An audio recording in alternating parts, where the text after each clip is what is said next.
Good evening. Tonight, we're descending into the twisted family dynamics of Mount Olympus to examine one of history's most catastrophic examples of parental failure.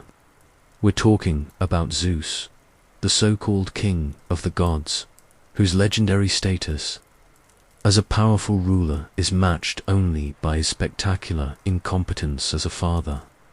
While countless retellings have painted him as the mighty thunderbolt-wielding deity who brought order to the cosmos, the truth buried within Greek mythology reveals a far more disturbing picture. Zeus wasn't just a bad father, he was arguably the worst father in all of ancient literature. His parenting style was a toxic cocktail of paranoia, manipulation, abandonment, and outright cruelty that left a trail of traumatized, resentful, and psychologically damaged offspring across both the mortal and divine realms. Before we dive into this divine disaster of a family tree, drop a comment below telling us where in the world you're watching from and what time it is right now. Are you listening to this tale of mythological dysfunction at midnight in Tokyo, or perhaps during your morning coffee in London? Let's see how far Zeus's fatherly failures have spread across the globe and through the ages. To understand the full scope of Zeus's parental catastrophe, we need to start with the fundamental truth that shaped every single one of his relationships with his children. Zeus was absolutely terrified of being overthrown. This wasn't some vague anxiety. It was a consuming, all-encompassing fear that dictated every decision he made as a parent. You see, Zeus had violently overthrown his own father, Cronus, in a brutal war that tore apart the very fabric of the universe.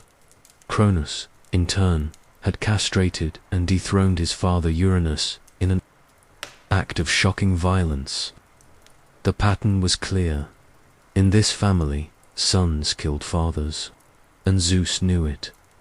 But here's where Zeus's paranoia becomes particularly twisted. Rather than breaking this cycle of violence, rather than choosing to be a better father than those who came before him, Zeus instead decided to become the ultimate controlling parent. He would manipulate, abandon, and even destroy his own children before they could pose any threat to his power. This decision transformed him from a potentially protective father into something far more sinister, a deity who saw his own offspring as existential threats to be managed, controlled, or eliminated. The first and perhaps most disturbing example of Zeus's pathological parenting begins with Metis, the titaness of wisdom and cunning. Metis was Zeus's first wife, and she was pregnant with what would become Athena. But Zeus received a prophecy that any child born from Metis would be wiser than their father, and that if she bore a son, that son would eventually overthrow Zeus, just as he had overthrown Cronus. So what did Zeus do? Did he have a conversation with his wife about their concerns? Did he seek counsel from other gods? Did he try to find a way to break the cycle of patricide that had plagued his family for generations? No, Zeus tricked Metis into transforming into a fly and then swallowed her whole while she was pregnant. Let that sink in for a moment. Zeus literally consumed his pregnant wife to prevent his child from potentially challenging him someday. This wasn't just murder, it was the ultimate act of paranoid control. He absorbed Metis, her wisdom, her power, and her unborn child into himself. But the story doesn't end there, because you can't simply digest a goddess, especially one pregnant with a future Olympian. Months later, Zeus began experiencing excruciating headaches. The pain was so intense that he begged Hephaestus to split open his skull with an axe. When Hephaestus obliged, out sprang Athena, fully grown and armed for battle, born not from a mother's womb, but from her father's fractured mind. This wasn't a beautiful birth. It was a traumatic extraction born from Zeus's refusal to allow the natural order of parenthood to unfold. Think about what this meant for Athena. She never knew her mother, never experienced the warmth of maternal love, never had that fundamental connection that shapes a child's understanding of trust and safety. Instead, she was born into a world where her father had literally consumed her mother to prevent her from existing in the first place. Athena emerged from Zeus's head already wearing armor, as if she instinctively knew that her father's love came with conditions, and that she would need to protect herself from the very moment of her birth. This sets the pattern for everything that follows. Zeus's children weren't born into love. They were born into a complex web of divine politics, prophecies, and their father's overwhelming need to maintain control. Every child Zeus fathered carried the weight of his paranoia from the moment they drew breath. But Zeus's relationship with Athena reveals another disturbing aspect of his parenting: his tendency to play favorites based on how useful his children were to maintaining his power.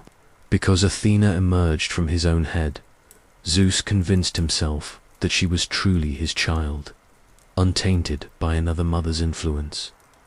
He showered her with privileges, made her his favorite daughter, and trusted her with his most powerful weapons. But this favoritism came at a price. Athena had to remain forever virginal, forever loyal, forever subordinate to her father's will. She became less a daughter and more a perfectly controlled extension of Zeus's own power. The psychological implications are staggering. Athena, the goddess of wisdom, learned from birth that love was conditional, that acceptance required absolute obedience, and that her father's approval depended on her never developing independent desires or relationships that might threaten his control. She became the perfect daughter by essentially becoming Zeus's puppet, wise enough to serve his interests, but never wise enough to question his authority.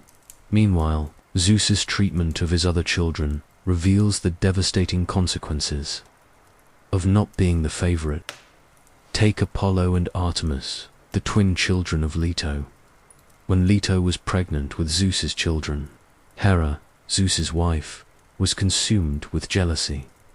Rather than confronting her husband about his infidelity, Hera directed her rage at the pregnant Leto, forbidding any land from giving her sanctuary to give birth. And where was Zeus during this? Did he protect the mother of his children?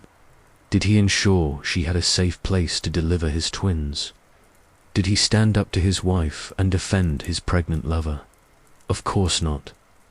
Zeus essentially abandoned Leto to fend for herself, leaving her to wander the earth in agony, unable to find a place to give birth while being hunted by a vengeful Hera. Leto finally found refuge on the floating island of Delos, where she gave birth to Artemis first. But Zeus's negligence didn't end there. Baby Artemis had to help deliver her own twin brother Apollo, because their father was nowhere to be found. Think about this. A newborn goddess had to assist in her brother's birth because Zeus couldn't be bothered to ensure his children had proper care during their delivery. This abandonment during birth set the tone for Apollo and Artemis's entire relationship with their father. They learned from their first moments that Zeus's love was unreliable, that he would pursue his desires but abandon the consequences, and that they would have to rely on each other rather than their father for protection and support. This is why Apollo and Artemis became so fiercely protective of their mother and so incredibly close to each other. They had to form their own family unit because Zeus failed to provide one, but the psychological damage went deeper. Apollo, the god of music, poetry, and prophecy, became obsessed with gaining his father's approval. He threw himself into serving Zeus, becoming one of his most loyal supporters, desperately trying to earn the love and attention that had been absent from his birth. Meanwhile, Artemis, the goddess of the hunt and protector of young women, made a vow to remain forever virgin, perhaps because she had witnessed firsthand how Zeus's romantic pursuits led to abandonment and suffering. The twins' relationship with their father was further complicated by Zeus's continued neglect. When the giant Tityos attempted to rape Leto, it was Apollo and Artemis who killed him, not Zeus. When the children of Niobe mocked Leto, claiming she had only 2 children while Niobe had many, it was Apollo and Artemis who slaughtered Niobe's children in revenge, not Zeus. Time and time again, Zeus's children had to defend their mother and their family's honor because their father was too busy with his own pursuits to fulfill his paternal duties. This pattern of abandonment and neglect reaches its most horrific expression in Zeus's treatment of his mortal children. Zeus had a habit of seducing or raping mortal women while disguised as animals, other people, or natural phenomena. These weren't romantic encounters. They were often violent assaults that left mortal women pregnant with divine children they never asked for. And once Zeus had satisfied his desires, he would disappear, leaving these women to face the consequences alone. The story of Heracles provides perhaps the most devastating example of Zeus's failures as a father to his mortal children. Heracles was the son of Zeus and the mortal woman Alcmene, whom Zeus had deceived by appearing as her husband. From the moment of his birth, Heracles was targeted by Hera's jealousy, but Zeus did nothing to protect his son. Instead, he allowed Hera to torment Heracles throughout his entire life. When Heracles was just a baby, Hera sent 2 serpents to kill him in his crib. The infant Heracles had to strangle the snakes with his bare hands to survive. Where was Zeus? Why didn't he protect his helpless baby from his wife's murderous rage? The answer is as simple as it is damning. Zeus didn't care enough about his mortal children to risk conflict with Hera. This abandonment continued throughout Heracles' life, when Hera drove Heracles mad and he killed his own wife and children. In his madness, Zeus didn't intervene to prevent the tragedy or help his son recover. Instead, Heracles had to seek purification through the Oracle of Delphi, who sentenced him to serve his cowardly cousin Eurystheus for 12 years and complete whatever labors the man demanded. Think about this from Heracles' perspective. His father was the king of the gods, the most powerful being in the universe. Yet Zeus allowed his son to be enslaved, humiliated, and forced to risk his life in impossible tasks. The famous 12 labors of Heracles weren't heroic adventures. They were a desperate attempt by an abandoned son to earn redemption for crimes he committed while driven mad by his stepmother's curse. All while his divine father watched from Mount Olympus and did nothing to help. The psychological torture doesn't end there. Throughout his labors, Heracles was constantly reminded of his divine heritage. He possessed superhuman strength and resilience because of his father's blood. But Zeus never acknowledged him, never claimed him, never offered him the protection or guidance that should have come with being the son of the king of the gods. Heracles was powerful enough to fight monsters and move mountains, but he was emotionally abandoned by the one person who should have loved him unconditionally, even in death. Zeus's treatment of Heracles reveals the shallow nature of his paternal love. After Heracles died and was brought to Mount Olympus, Zeus finally acknowledged him and made him a god. But this wasn't a loving father finally embracing his son. It was Zeus trying to claim credit for Heracles' heroic achievements. Zeus wanted to be associated with Heracles' glory, but he had been absent for all of Heracles' suffering. The pattern repeats with almost every one of Zeus's mortal children. Perseus, the hero who slayed Medusa, was the son of Zeus and Danae, whom Zeus had raped while appearing as a shower of gold. Zeus provided no protection for Danae when her father locked her in a tower, and he offered no help when she and baby Perseus were sealed in a chest and thrown into the sea. Perseus had to survive and achieve greatness entirely on his own, with no help from his divine father. Minos, the king of Crete, was another son of Zeus who received no paternal support. When Minos prayed to his father for help in his conflict with his brothers over the throne, Zeus didn't respond. Minos had to turn to Poseidon for aid, and even then, Zeus didn't intervene when Poseidon's help came with strings attached that would eventually lead to the creation of the Minotaur, and the curse that would plague Minos' family for generations. But perhaps the most psychologically devastating aspect of Zeus's parenting is revealed in his treatment of Persephone, his daughter with Demeter.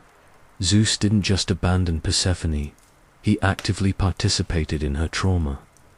When Hades, Zeus's brother, fell in love with Persephone and wanted to marry her, Zeus gave his permission without consulting either Persephone or her mother Demeter.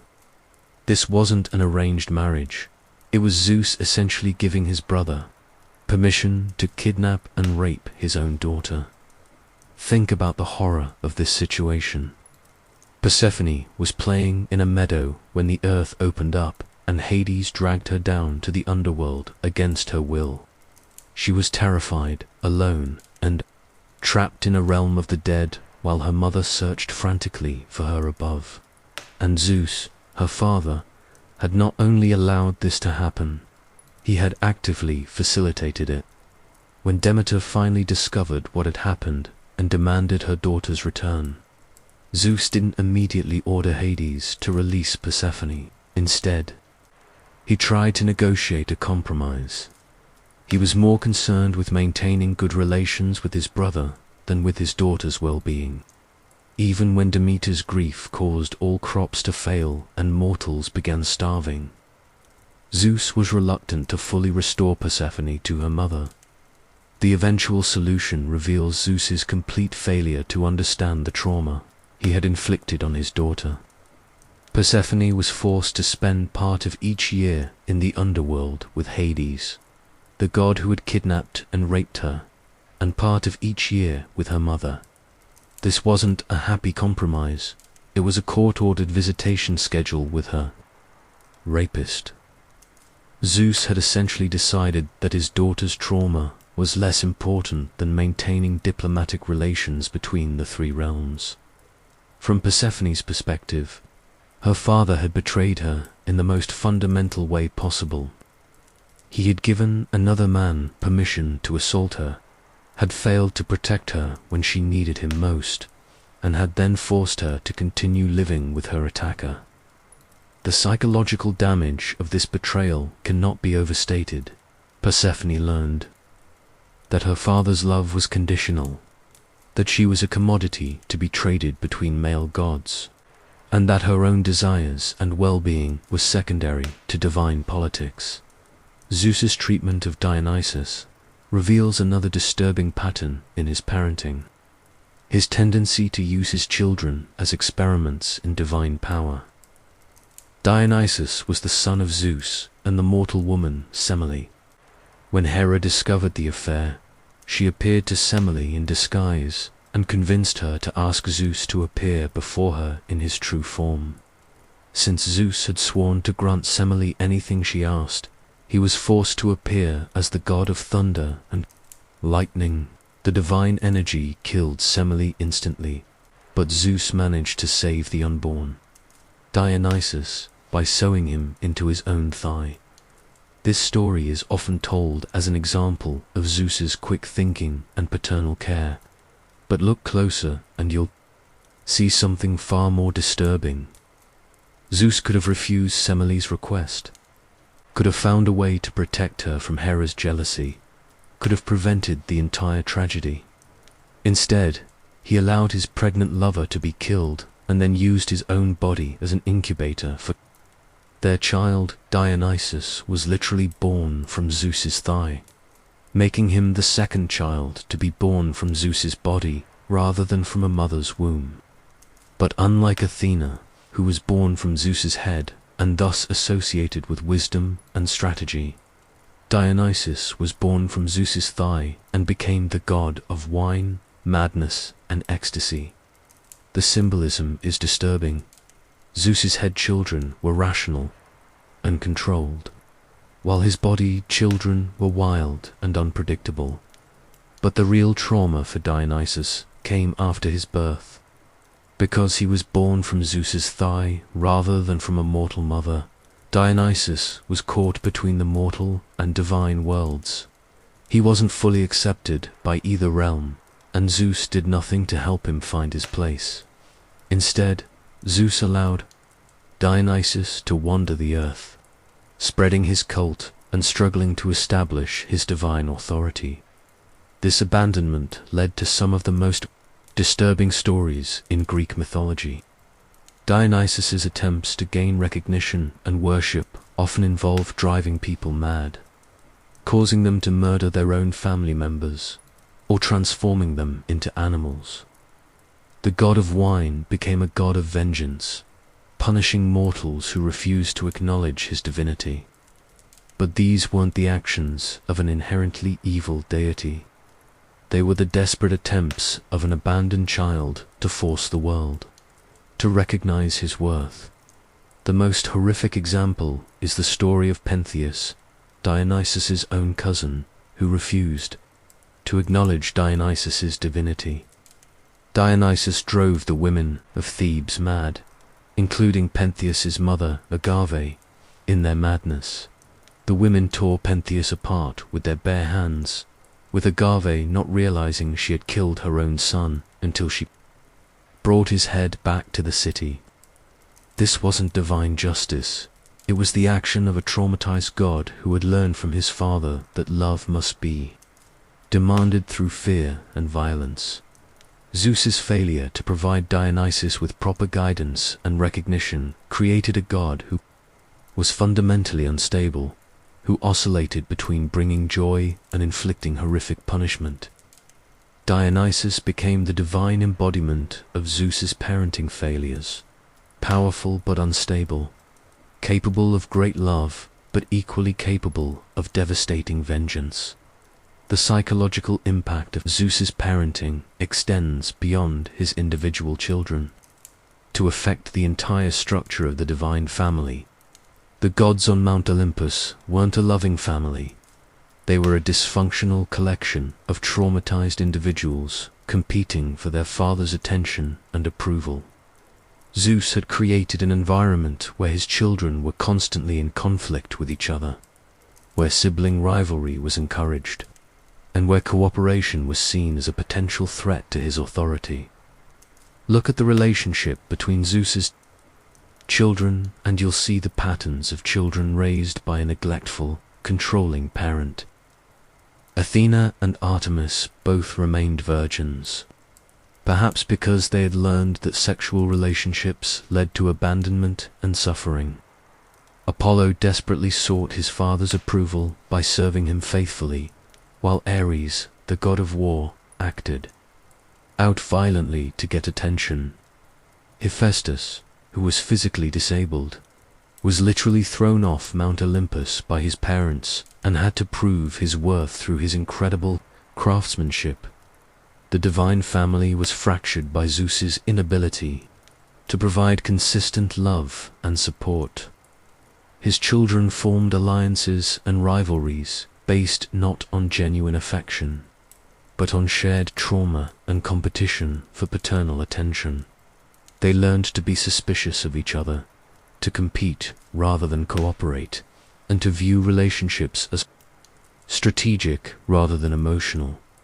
This dysfunction extended to Zeus's relationship with his wife Hera, who was both his sister and his queen. Zeus's constant infidelities and his refusal to protect his children from Hera's jealousy created a toxic family environment where the stepmother was viewed as an enemy and the father was seen as unreliable. Zeus essentially forced his children to choose between their father and their stepmother, creating loyalties based on fear rather than love. Hera, for her part, was caught in an impossible situation. She was the goddess of marriage and family, but her husband's constant betrayals made it impossible for her to fulfill her role as a loving stepmother. Instead, she became the archetypal evil stepmother, punishing Zeus's children for their father's crimes. This wasn't necessarily because Hera was inherently cruel, but because Zeus had created a family structure where the wife was constantly humiliated and the children were living reminders of that humiliation.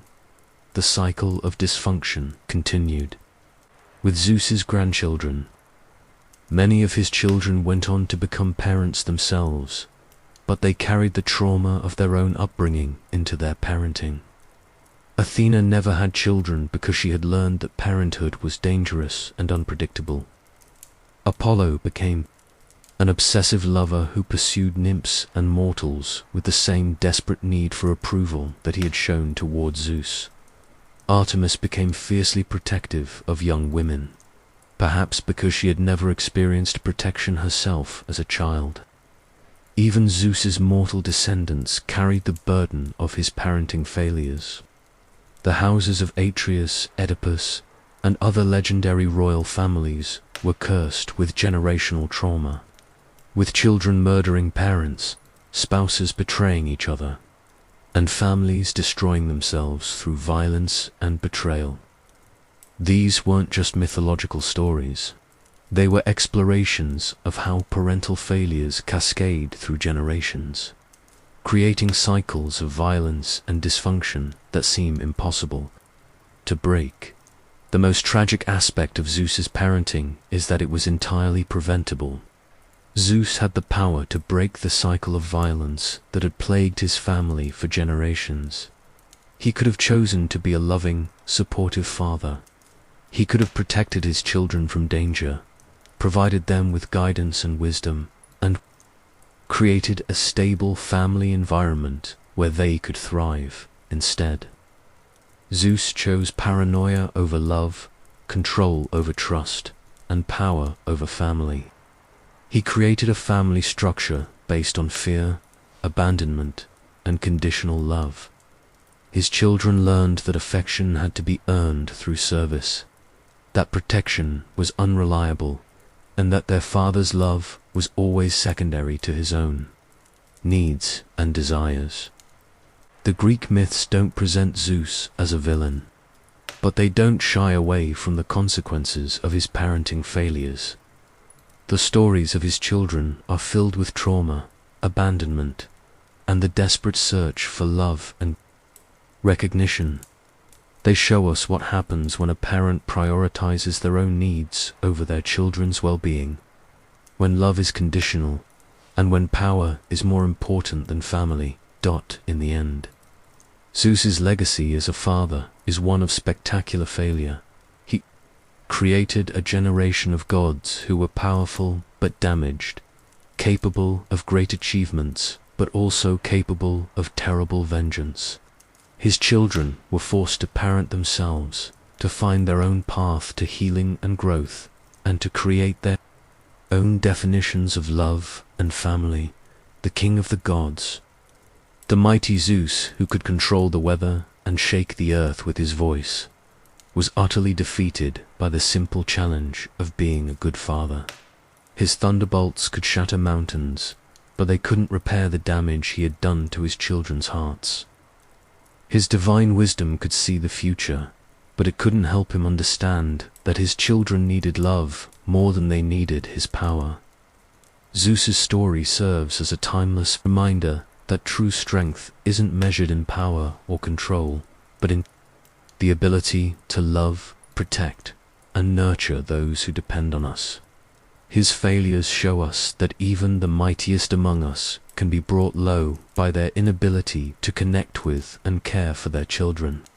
In trying to avoid the fate of his father, Zeus became something far worse, A father who was present but absent, powerful but powerless where it mattered most, and ultimately responsible for creating the very conflicts and tragedies he had tried to prevent. The gods of Mount Olympus were supposed to be perfect, eternal, and wise. Instead, thanks to Zeus's parenting, they became a cautionary tale about the devastating consequences of putting power before love, control before trust, and fear before faith. In the pantheon of terrible fathers throughout mythology and literature, Zeus stands supreme, not because he was evil, but because he had every opportunity to be better and chose not to take it. And perhaps that's the most disturbing truth of all. Zeus's failure as a father wasn't due to ignorance or inability, but to choice. He chose his own comfort over his children's well-being, his own security over their growth, and his own power over their happiness. In doing so, he created a legacy of trauma that echoed through generations, proving that sometimes the greatest monsters are not the ones who roar and destroy, but the ones who should have loved us and chose not to. The next time you hear someone praising Zeus as the mighty king of the gods, remember the children he abandoned, the daughters he betrayed, and the sons he left to fend for themselves. Remember Athena, born from trauma and raised to be a weapon. Apollo and Artemis, forced to raise each other because their father couldn't be bothered. Heracles, driven mad by his stepmother, while his father watched Persephone given away like property to her rapist. And Dionysus, born from his father's thigh and abandoned to find his own way in the world. These are the true victims of Zeus's reign, and their stories are the real judgment of his character. In the end, Zeus may have been the king of the gods, but he was undoubtedly the worst father in all of mythology, a title he earned through his own choices, and one that no amount of divine power could ever change. The thunder may have been his voice, but it was the silence of his absent love that spoke the loudest, echoing through the halls of Mount Olympus and down through the ages as a reminder that power without compassion is not divinity, but the deepest form of human failure, magnified to cosmic proportions. Zeus's children deserved better, and their stories serve as eternal testimony to the truth that being a father is not about the power you wield, but about the love you give. And in that most fundamental measure, Zeus failed completely and utterly, leaving behind a legacy of trauma that would haunt the divine family for all eternity. The most damning evidence of Zeus's parental failures lies not in what he did, but in what he failed to do. He failed to protect, failed to nurture, failed to guide, and failed to love unconditionally. He created a family built on fear rather than trust, competition rather than cooperation, and trauma rather than healing. His children learned to survive rather than thrive, to compete rather than collaborate, and to guard their hearts rather than open them to love. In the end, Zeus's greatest power, his ability to create life, became his greatest failure because he created children but refused to become a father. He brought beings into existence but abandoned them to figure out their own purpose. He gave them divine power but denied them divine love.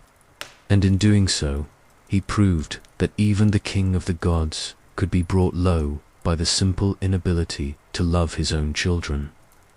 This is the true legacy of Zeus, not as a mighty ruler or a powerful deity, but as a cautionary tale about the devastating consequences of choosing power over love, control over trust, and fear over faith.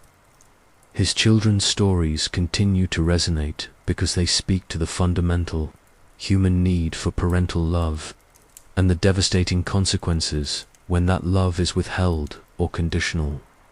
Zeus may have ruled the heavens, But he failed in the most basic duty of any parent, to love, protect, and nurture his children.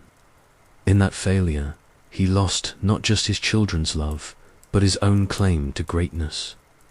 Power without compassion is not divinity, it's just another form of weakness. And Zeus's story proves that even the mightiest among us are only as strong as the love we give to those who need us most. The gods of Olympus were meant to be perfect, but Zeus's parenting made them human in the worst possible way. Damaged, traumatized, and desperate for the love they never received. His legacy lives on not in the thunder and lightning he commanded, but in the broken hearts of the children he abandoned. And that may be the most damning indictment of all, but we haven't even touched on one of the most psychologically disturbing aspects of Zeus's parenting, his treatment of his children who dared to challenge him or show independence. The story of Hephaestus reveals Zeus's inability to accept any form of imperfection or difference in his offspring. When Hephaestus was born with a physical disability, Zeus and Hera were so disgusted by their son's appearance that they literally threw him off Mount Olympus. Think about that for a moment. Zeus, who was supposed to be the protector of his family, cast his own infant son into the void because the child didn't meet his standards of divine perfection. Hephaestus fell for an entire day before landing on the island of Lemnos, where he was found and raised by the sea nymphs Thetis and Eurynome. These strangers showed more compassion and parental love to Hephaestus than his own father ever did. They cared for his injuries, nurtured his talents, and helped him develop his incredible skills as a craftsman. Meanwhile, Zeus continued his life on Mount Olympus, completely unconcerned about the son he had discarded like refuse. The psychological impact on Hephaestus was devastating. He grew up knowing that his own father had found him so repugnant that he literally threw him away. This abandonment shaped every aspect of Hephaestus's character. He became obsessed with creating beautiful things, perhaps trying to prove his worth to a father who had deemed him worthless. He forged incredible works of art and powerful weapons, including Zeus's own thunderbolts, but no matter how skilled he became, he could never forget that first act of rejection, when Hephaestus was finally allowed to return to Mount Olympus. It wasn't because Zeus had experienced a change of heart or wanted to reconcile with his son. Instead, Zeus needed Hephaestus's skills. The king of the gods wanted the finest weapons and most beautiful creations, and Hephaestus was the only one who could provide them. This wasn't a father welcoming his son home. It was an employer hiring a skilled craftsman. Zeus's treatment of Hephaestus reveals another disturbing pattern in his parenting. His children's worth was determined entirely by their usefulness to him. Athena was valuable because she was wise and loyal. Apollo was useful because he was obedient and served Zeus faithfully. Artemis was acceptable because she remained chaste and didn't complicate Zeus's life with romantic entanglements. But Hephaestus, despite his incredible talents, was always treated as a second-class citizen on Mount Olympus because he reminded Zeus of his own initial rejection. The story becomes even more twisted when we examine Zeus's reaction to Hephaestus's marriage to Aphrodite. Zeus arranged this marriage not out of love for his son, but as a political move to prevent the other gods from fighting over the goddess of love.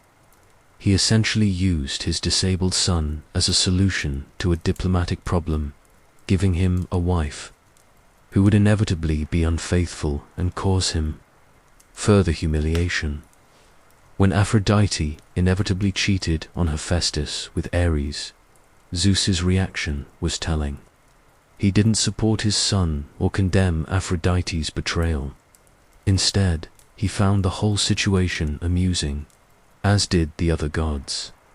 Hephaestus had caught his wife and Ares in a net while they were in bed together and displayed them to the other gods, hoping for support and justice.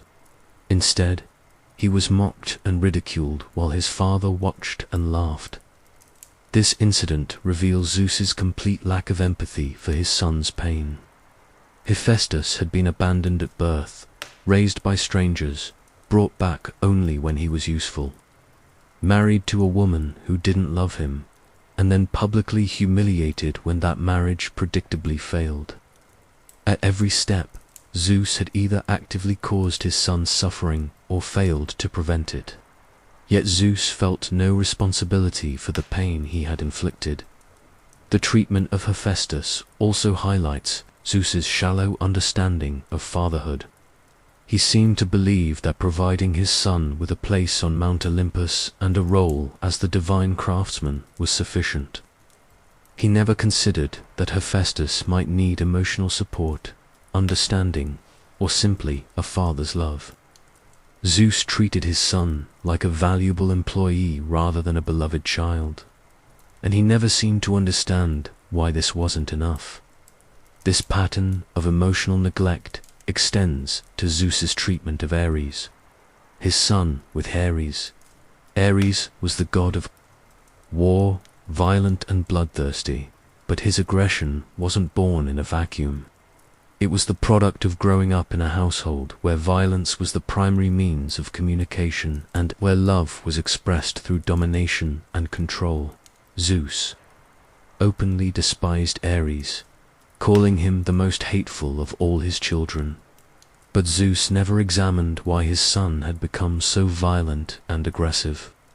He never considered that Ares might have learned these behaviors from watching his father's own violent rise to power, or from living in a household where conflict was constant and love was conditional.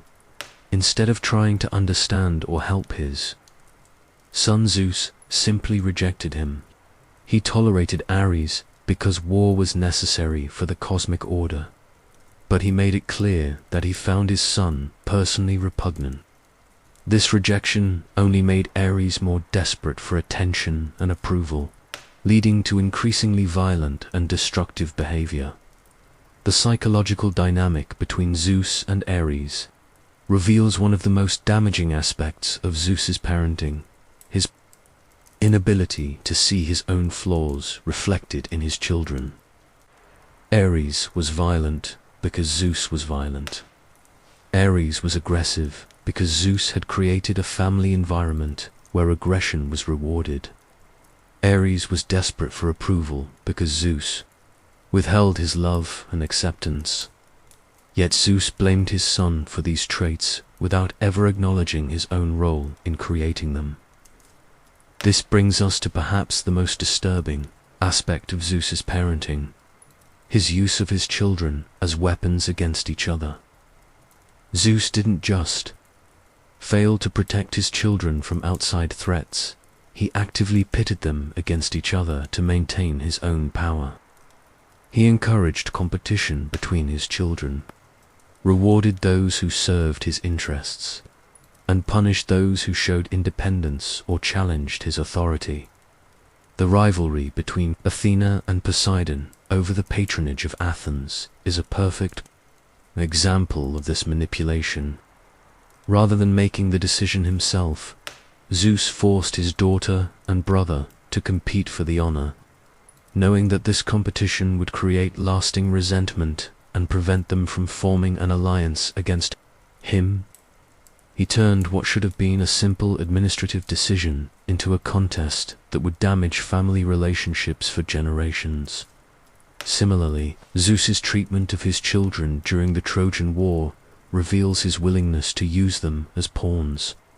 In his own games, he allowed his children to take sides in the conflict, knowing that this would put them at odds with each other. Apollo and Artemis supported Troy, while Athena and Hera supported Greece. Zeus could have prevented this family conflict by forbidding the gods from interfering, but instead he encouraged it because it kept his children focused on fighting each other rather than questioning his authority. The psychological impact of this manipulation cannot be overstated. Zeus's children learned that their father's love was a limited resource that had to be competed for. They learned that their siblings were rivals rather than allies, and that their father would use their conflicts to maintain his own power. This created a family dynamic based on mistrust, competition, and manipulation rather than love, support, and cooperation. Zeus's treatment of his daughter Artemis provides another example of his manipulative parenting. When Artemis was still a child, she asked Zeus to grant her eternal virginity and to give her a bow and arrows like Apollo's. Zeus agreed to these requests, but his motivations were entirely selfish. By keeping Artemis virgin, Zeus ensured that she would never produce children who might challenge his authority. By giving her weapons, he gained a powerful ally who would be dependent on his goodwill. Zeus never considered what this decision would mean for Artemis's future happiness or fulfillment. He never asked whether she might change her mind as she grew older, or whether she understood the full implications of her request. Instead, he locked his daughter into a permanent state of childhood, ensuring that she would never develop the independence or relationships that might threaten his control. The result was a goddess who was powerful but emotionally stunted, capable of great achievements but incapable of forming intimate relationships. Artemis became fiercely protective of her virginity and violently punished anyone who threatened it. But this wasn't because she was naturally chaste. It was because Zeus had trapped her in a decision she made as a child and never allowed her to reconsider. This pattern of trapping his children in roles that served his interests appears throughout Zeus's parenting. He wanted Athena to be wise, but never question his authority. So he made her spring from his own head and filled her with his own thoughts. He wanted Apollo to be loyal and obedient, so he made sure Apollo was desperate for approval and willing to do anything to earn it. He wanted Artemis to remain pure and unthreatening, so he granted her childhood wish and never allowed her to mature emotionally. Zeus's children weren't allowed to grow and change as individuals. They were forced to remain in the roles he had assigned them, regardless of their own desires or development. This wasn't parenting, it was character casting, and Zeus was the director who refused to allow his actors to deviate from their scripts. The story of Prometheus, while not technically Zeus's son, reveals another disturbing aspect of Zeus's attitude toward those who challenged his authority. When Prometheus stole fire from the gods and gave it to humanity, Zeus's punishment was swift and brutal. He chained Prometheus to a rock and sent an eagle to eat his liver every day for eternity, with the organ regenerating each night so the torture could continue. But Zeus's punishment of Prometheus wasn't just about the theft of fire. It was about the challenge to his authority. Prometheus had acted independently, had shown compassion for beings Zeus considered inferior, and had defied Zeus's will. For Zeus, this was unforgivable, not because of the harm it caused, but because it represented a threat to his control. This same attitude appears in Zeus's treatment of his own children. Any sign of independence, any hint of rebellion, any suggestion that they might have their own opinions or desires was met with swift punishment or manipulation. Zeus didn't want children, he wanted extensions of his own will, and he was willing to use any means necessary to ensure their compliance. The psychological damage this caused to his children cannot be overstated. They learned that love was conditional on obedience, that independence was dangerous, and that their father's approval was more important than their own happiness. They became skilled at reading his moods, anticipating his desires, and presenting themselves in ways that would please him. But they never learned to trust their own judgment or pursue their own goals. This brings us to one of the most tragic aspects of Zeus's parenting: the lost potential of his children. Each of Zeus's children had incredible gifts and abilities, but these talents were warped by their father's dysfunction. Athena could have been a great leader and innovator, but instead she became Zeus's enforcer, using her wisdom to maintain his authority rather than to create something new. Apollo could have been a great artist and healer, but instead he became obsessed with earning his father's approval and punishing those who slighted him. Artemis could have been a great protector and nurturer, but instead she became isolated and violent, unable to form meaningful relationships. Even Zeus's mortal children suffered from this lost potential. Heracles could have been a great king and leader, but instead he spent his life performing impossible labors to atone for crimes he committed while driven mad by his stepmother's curse. Perseus could have been a great hero and protector, but instead he was forced to prove himself through violence and monster slaying because his father offered no other path to recognition. Zeus's children weren't allowed to fulfill their potential because their father couldn't see past his own needs and fears. He was so focused on maintaining his power and preventing his own overthrow that he never considered what his children might accomplish if they were free to pursue their own goals and dreams. The most heartbreaking aspect of this tragedy is that it was entirely preventable. Zeus had the power to break the cycle of violence and dysfunction that had plagued his family for generations. He could have chosen to trust his children, to support their growth and independence, and to create a family based on love rather than fear. Instead, he chose to repeat the same patterns of control and manipulation that had characterized his own upbringing. This choice didn't just affect his immediate children. It created a legacy of trauma that would echo through generations. Zeus's grandchildren inherited the emotional dysfunction of their parents, and they passed it on to their own children. The great houses of Greek mythology, the royal families of Thebes, Argos, and Troy, were all marked by the same patterns of violence, betrayal, and broken relationships that Zeus had established on Mount Olympus. The curse of the house of Atreus, the tragedy of Oedipus, the fall of Troy, all of these stories can be traced back to Zeus's failures as a father. His inability to love and nurture his children created a template for dysfunction that spread throughout the ancient world, causing suffering and tragedy for countless generations. Even the gods themselves were not immune to this legacy. Zeus's children went on to become parents themselves, and many of them repeated the same patterns of dysfunction they had learned from their father. They were controlling, manipulative, and conditional in their love, because that was the only model of parenting they had ever known. Apollo's relationships with his lovers were marked by obsession and violence. When the nymph Daphne rejected him, he pursued her relentlessly until she was transformed into a tree to escape him. When Cassandra refused his advances, he cursed her so that her prophecies would never be believed. These weren't the actions of a loving God. They were the behaviors of someone who had learned that love must be taken by force, and that rejection was a personal attack that demanded punishment. Artemis's treatment of those who violated her sanctuary or threatened her virginity was equally brutal. She transformed Actaeon into a stag to be torn apart by his own hunting dogs simply because he accidentally saw her bathing.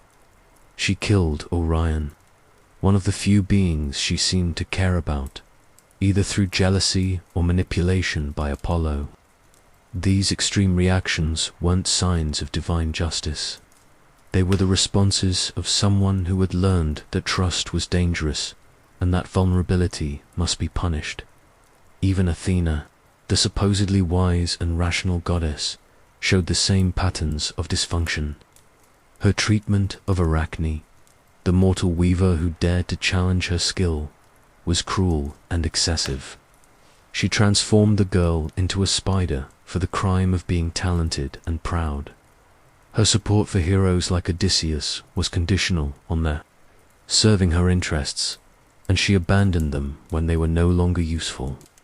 These behaviors weren't character flaws. They were learned responses to a childhood filled with trauma, abandonment, and conditional love. Zeus's children had never learned healthy ways to express their emotions, handle rejection, or form meaningful relationships because their father had never modeled these behaviors for them. The tragedy of Zeus's parenting extends beyond his immediate family to encompass the entire structure of divine authority in Greek mythology. Zeus's failures as a father undermined the very concept of divine benevolence and wisdom. How could mortals trust in the gods' justice when the king of the gods was incapable of loving his own children? How could they believe in divine protection when Zeus had abandoned his own offspring to suffer and die? This crisis of faith is reflected throughout Greek literature and philosophy. The great tragedians like Sophocles and Euripides wrote plays that questioned the justice and wisdom of the gods. Philosophers like Plato and Aristotle developed ethical systems that relied on human reason rather than divine command. The very foundations of Greek civilization were shaped by the recognition that the gods, led by Zeus, were morally flawed and emotionally damaged. Zeus's parenting failures didn't just create individual tragedies, they undermined the entire cosmic order. His children learned that power was more important than love, that control was more valuable than trust, and that fear was more effective than compassion. These lessons shaped not just their personal relationships, but their governance of the natural world and their interactions with mortals.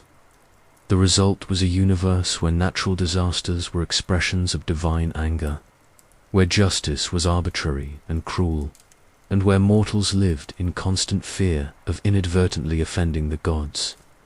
Zeus's emotional dysfunction had cosmic consequences, creating a world where love was rare, trust was dangerous, and happiness was fleeting. Perhaps the most damning indictment of Zeus's parenting is found in the stories of his children's attempts to find love and meaning, despite their traumatic upbringing. These stories reveal not just the damage Zeus had caused, but the incredible resilience and strength of his children as they struggled to heal from their wounds and create something better for themselves. Athena's patronage of heroes like Odysseus and Perseus wasn't just about divine politics. It was about her attempt to be the kind of mentor and protector that Zeus had never been for her. She provided guidance, support, and encouragement to mortals who reminded her of her own struggles, trying to give them the help she had never received. Apollo's establishment of the oracle at Delphi wasn't just about prophecy. It was about his desire to help mortals find meaning and direction in their lives. Despite his own emotional damage, he tried to provide others with the wisdom and guidance that his father had never offered him. Artemis's protection of young women wasn't just about maintaining her own virginity. It was about her determination to shield others from the kind of sexual violence and abandonment that had marked her mother's relationship with Zeus. She became the protector she had needed as a child. Even Ares, the supposedly mindless god of war, showed moments of genuine care and protection, particularly toward his children and lovers. His relationship with Aphrodite, while adulterous, was marked by genuine affection and mutual support. He was capable of love, but only when he could escape the toxic environment of Zeus's household. These glimpses of healing and growth make Zeus's failures even more tragic. His children were capable of love, wisdom, and compassion, but they had to develop these qualities despite their father's influence, not because of it. They had to parent themselves, heal their own wounds, and create their own definitions of healthy relationships. The fact that they succeeded, even partially, is a testament to their strength and resilience. But it also highlights the tragedy of what might have been if Zeus had been capable of love and nurturing, if he had provided his children with the support and guidance they needed. Imagine what they might have accomplished. Instead of spending their immortal lives struggling with trauma and dysfunction, they could have been forces for healing, wisdom, and genuine justice in the world. Zeus's legacy as a father is ultimately one of wasted potential, broken relationships, and generational trauma. He had the power to create a family based on love and trust, but he chose fear and control instead. He had the opportunity to break the cycle of violence that had plagued his lineage, but he chose to perpetuate it. He had the chance to model healthy relationships and emotional maturity for his children, but he chose manipulation and abandonment instead. The king of the gods, the mighty Zeus who ruled over heaven and earth, was utterly defeated by the simple challenge of loving his children unconditionally. His thunderbolts could shake the cosmos, but they couldn't repair the damage he had done to his family. His divine wisdom could see the future, but it couldn't help him understand that his children's love was more valuable than their obedience. In the end, Zeus's greatest failure wasn't his overthrow of his father or his conflicts with the Titans. It was his inability to be the father his children needed and deserved. He created a family marked by trauma, dysfunction, and broken relationships. And that legacy continues to resonate through every story of divine cruelty, abandonment, and conditional love in Greek mythology. The next time someone speaks of Zeus's wisdom and power, remember the children he failed to protect, the daughters he betrayed, and the sons he abandoned. Remember that true greatness isn't measured in the power to destroy, but in the capacity to nurture and heal. Zeus had every opportunity to be a great father, but he chose to be the worst instead, and that choice echoes through eternity as a reminder of the tragic cost of putting power before love, control before trust, and fear before faith. But perhaps the most chilling aspect of Zeus's parenting becomes clear when we examine the children who tried to rebel against him. Those brave enough to challenge his authority and demand better treatment. These stories reveal not just Zeus's cruelty, but his systematic destruction of any child who dared to think independently or question his methods. The story of Zagreus presents one of the most horrifying examples of Zeus's treatment of rebellious children.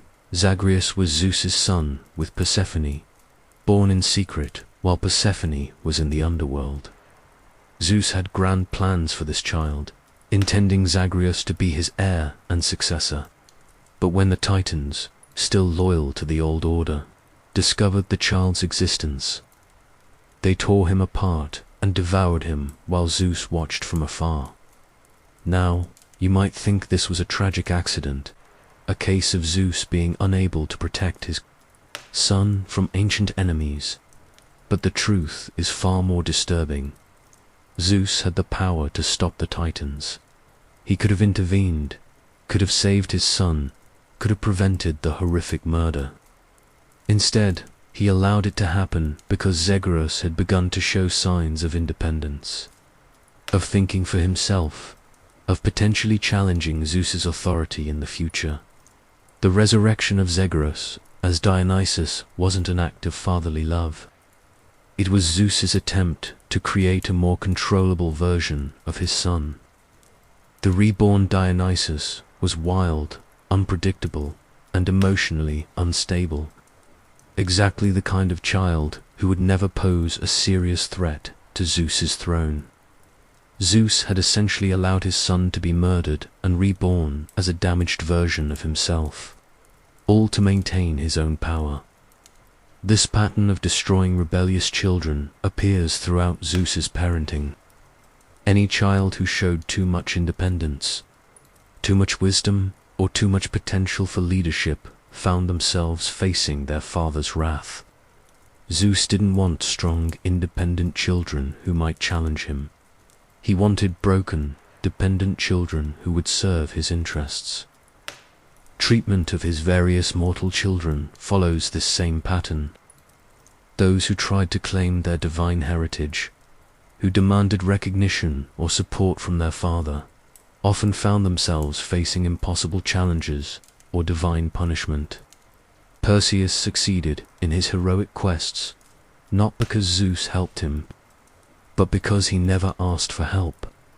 Heracles suffered through his labors because he dared to exist as a reminder of Zeus's infidelity. Minos was ignored because he sought his father's blessing rather than simply accepting his abandonment. Zeus's message to his children was clear: you can exist, you can even succeed, but only if you never expect anything from me and never challenge my authority. The moment you demand paternal love, support, or recognition, you become a threat that must be eliminated or neutralized. This creates a particularly sick dynamic when we consider Zeus's relationship with his daughter Persephone. After arranging her kidnapping and rape by Hades, Zeus continued to use her as a pawn in divine politics. When Persephone gave birth to Zeus, Zeus saw an opportunity to create an heir who would be loyal to him rather than to Hades. But when that plan failed, when Zeus was murdered, Zeus simply moved on to the next scheme. Zeus never considered the trauma he was inflicting on Persephone. She had been kidnapped, raped, forced to marry her rapist, and then watched her child be torn apart by titans while her father did nothing to intervene. The psychological damage of these experiences was compounded by Zeus's complete indifference to her suffering. He saw her not as a daughter deserving of protection and love, but as a breeding mare for potential heirs. The story becomes even more disturbing when we consider Zeus's treatment of Persephone's mother, Demeter. When Demeter discovered what had happened to her daughter and demanded justice, Zeus initially refused to intervene. He was more concerned with maintaining good relations with Hades than with addressing the trauma his daughter had suffered. Only when Demeter's grief caused widespread famine did Zeus finally act. And even then, his solution was a compromise that forced Persephone to continue living with her rapist for part of each year. This wasn't justice, it was a business arrangement. Zeus treated his daughter's rape and kidnapping as a negotiable contract rather than a horrific crime. He never acknowledged the trauma he had caused, never apologized for his role in the tragedy, and never offered his daughter the support and healing she desperately needed. The psychological impact on Persephone was devastating. She learned that her father saw her as property to be traded, that her trauma was less important than divine politics, and that she could never rely on him for protection or support. This betrayal by the one person who should have loved her unconditionally shaped her entire understanding of relationships and trust. Zeus's treatment of his divine daughters reveals a particularly misogynistic aspect of his parenting. While his sons were abandoned or manipulated, his daughters were actively controlled and restricted. Athena was forced to remain virginal and loyal, serving as Zeus's enforcer rather than developing her own identity. Artemis was locked into eternal childhood, never allowed to grow or change. Persephone was used as a bargaining chip in divine politics, her autonomy completely disregarded. The message Zeus sent to his daughters was even more damaging than what he taught his sons. His daughters learned that their worth was tied to their purity, their obedience, and their usefulness to male authority figures.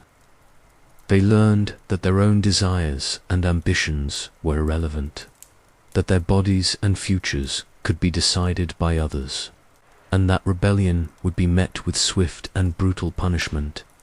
This gendered aspect of Zeus's parenting dysfunction had far-reaching consequences for how divine authority was understood in Greek culture. The gods were supposed to represent ideal behavior, but Zeus's treatment of his daughters normalized the control and subjugation of women. His actions taught that female autonomy was dangerous, that women existed to serve male interests, and that paternal authority extended to complete control over daughters' lives and bodies. The impact extended beyond his immediate family to influence how other gods treated their own daughters and how mortals understood father-daughter relationships. Zeus's behavior became a template for patriarchal control, with fathers throughout Greek mythology using their daughters as political pawns, forcing them into unwanted marriages and punishing them for any show of independence. But perhaps the most psychologically damaging aspect of Zeus's parenting was his complete inability to acknowledge the harm he had caused. Throughout all the stories of abandonment, betrayal, and trauma, Zeus never once expressed remorse for his actions. He never apologized to his children, never acknowledged their pain, and never made any attempt to repair the damage he had done. This lack of accountability compounded the trauma his children experienced. Not only had they suffered abuse and abandonment, but their father refused to even acknowledge that he had done anything wrong. This gaslighting, this refusal to validate their experiences, made it impossible for his children to fully heal or move forward. Children of abusive parents often struggle with wondering if their memories are accurate, if their pain is justified, if they somehow deserve the treatment they received. Zeus's refusal to acknowledge his failures would have intensified these feelings in his children. They knew they had been wronged, but their father's complete lack of remorse made them question their own perceptions and experiences. This dynamic is particularly evident in the stories of children like Apollo, who spent his immortal life desperately trying to earn Zeus's approval. Apollo's obsessive loyalty to his father wasn't just about love, it was about his desperate need to prove that he was worthy of paternal care. He had internalized Zeus's message that love was conditional, that approval had to be earned, and that his father's neglect was somehow his own fault. The psychological literature on parental narcissism provides a framework for understanding Zeus's behavior. Narcissistic parents see their children as extensions of themselves, rather than as separate individuals with their own needs and desires. They demand absolute loyalty and obedience. They feel threatened by their children's independence, and they use emotional manipulation to maintain control. Zeus exhibited all of these traits. He demanded absolute loyalty from his children. He felt threatened by any sign of independence or rebellion, and he used emotional manipulation, abandonment, and punishment to maintain control. His children learned to suppress their own needs and desires in favor of serving his interests, exactly as children of narcissistic parents do.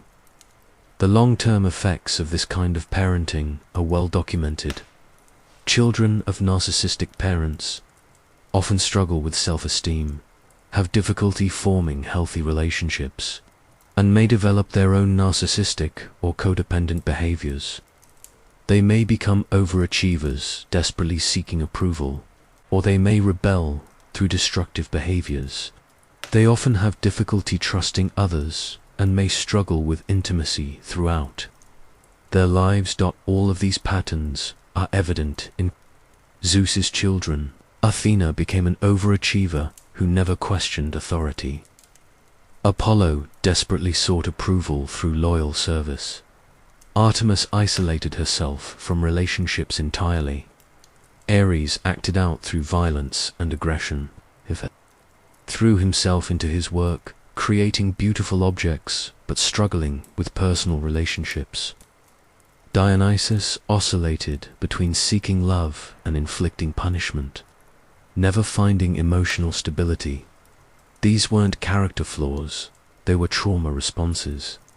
Zeus's children developed these behaviors as survival mechanisms, ways of coping, with a father who was emotionally unavailable, manipulative, and potentially dangerous.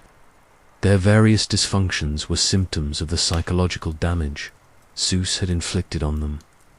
The tragedy is that Zeus's children were capable of so much more. They were powerful, intelligent, and gifted beings who could have been forces for healing and positive change in the world.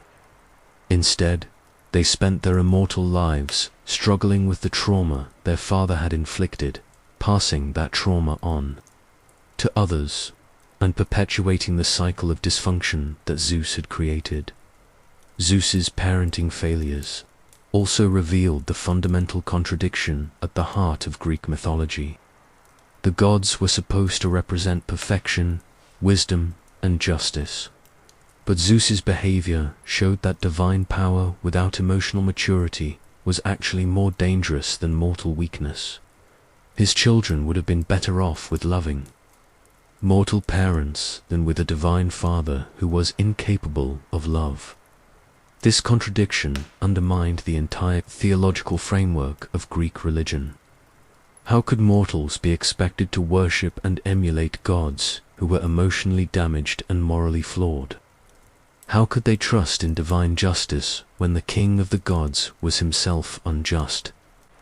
How could they believe in the gods' love when Zeus was incapable of loving his own children? The answer is that they couldn't, and this crisis of faith is reflected throughout Greek culture. The great tragedies of Sophocles and Euripides often dealt with the arbitrary cruelty of the gods and the suffering of innocent people. Philosophers like Plato argued that the traditional stories of the gods were harmful and should be replaced with more moral teachings. Even ordinary Greeks often seemed to fear the gods more than they loved them, seeing them as powerful but unpredictable forces that had to be appeased rather than benevolent protectors who could be trusted. Zeus's parenting failures didn't just damage his immediate family, they damaged the entire relationship between mortals and the divine. His inability to love his own children made it impossible for mortals to believe in the God's love for humanity. His treatment of his daughters normalized the subjugation of women. His abandonment of his sons created a model of masculinity based on emotional unavailability and the pursuit of power over relationships. The ripple effects of Zeus's dysfunction spread throughout Greek culture, influencing everything from family relationships to political structures to philosophical and religious thought. His failures as a father became a template for failure that infected every aspect of society. But perhaps the most damning aspect of Zeus's parenting is that it was entirely preventable. Zeus had access to wisdom, power, and immortality. He could have learned from his mistakes, could have grown and changed, could have broken the cycle of dysfunction that had plagued his family for generations. Instead, he chose to remain trapped in patterns of behavior that served his immediate needs while causing long-term harm to everyone around him. Zeus's story serves as a cautionary tale about the dangers of unchecked power and the importance of emotional growth and self-reflection. It shows us that wisdom without compassion is meaningless, that power without love is destructive, and that the ability to create life means nothing if you refuse to nurture what you have created. The king of the gods, the mighty Zeus who ruled over heaven and earth, was brought low not by external enemies or cosmic forces, but by his own inability to love. His greatest weakness wasn't his fear of being overthrown. It was his inability to form genuine emotional connections with those who should have been closest to him. In the end, Zeus's legacy is not one of power or wisdom, but of wasted potential and broken relationships. He had the opportunity to be remembered as the greatest father in mythology, the god who broke the cycle of violence and created a family based on love and trust. Instead, he will forever be remembered as the father who chose power over love, control over trust, and fear over faith. His children deserved better. They deserved a father who would protect them, guide them, and love them unconditionally. They deserved a father who would celebrate their achievements, support them through their failures, and help them become the best versions of themselves. Instead, they got Zeus, and that may be the greatest tragedy in all of Greek mythology. The thunder that announced Zeus's presence should have been a sound of protection and comfort to his children. Instead, it became a warning of their father's approach, a reminder that love was conditional and safety was temporary. The lightning that demonstrated his power should have been a shield protecting his family from harm. Instead, it became a weapon turned against anyone who dared to challenge his authority or expect better treatment. Zeus's story is ultimately a story about choice. At every crucial moment, he chose his own comfort over his children's well-being, his own security over their growth, and his own power over their happiness. These choices defined not just his own character, but the character of his entire family and the civilization that worshipped him. As we reach the end of this examination of Zeus's parenting failures, it's important to remember that this isn't just an academic exercise in mythological analysis. These stories have shaped human understanding of family relationships, divine authority, and the nature of power for thousands of years. They continue to influence how we think about parenthood, leadership, and the responsibilities that come with authority. Zeus's failures remind us that true strength lies not in the ability to control others, but in the capacity to love and nurture them. They show us that real wisdom comes not from knowing how to maintain power, but from understanding how to use that power responsibly.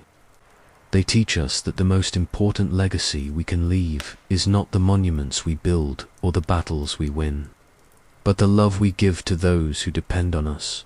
The king of the gods may have ruled the heavens, but he failed at the most basic and important task of any parent, loving his children. In that failure, he lost not just their love, but his own claim to greatness. Power without love is not divinity, it's just another form of poverty. And Zeus's story proves that even the mightiest among us are only as great as the love we share with those who need us most. So the next time you hear someone speak of Zeus' might and majesty, remember the children he abandoned, the daughters he betrayed, and the sons he destroyed.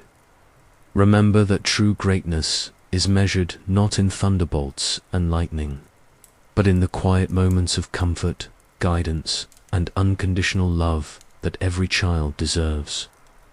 Zeus had every opportunity to provide these gifts to his children, but he chose to withhold them, and in doing so, he revealed himself to be not the greatest of the gods, but the most tragic failure in all of mythology. His throne may have been in the heavens, but his heart was in the depths of selfishness and fear. His voice may have shaken the earth, but it never spoke the words his children needed to hear, that they were loved, that they were valued, and that they were safe. His power may have been absolute, but it was absolutely wasted on a father who couldn't love the children he had brought into the world. This is the true legacy of Zeus, not as a mighty ruler or a wise king, but as a cautionary tale about the devastating consequences of choosing power over love. His story will endure not as an inspiration, but as a warning, a reminder that the greatest victories are meaningless if we fail those who trust us most. In the end, the worst father in Greek mythology was not some minor deity or mortal king, but the king of the gods himself, And that may be the most damning judgment of all.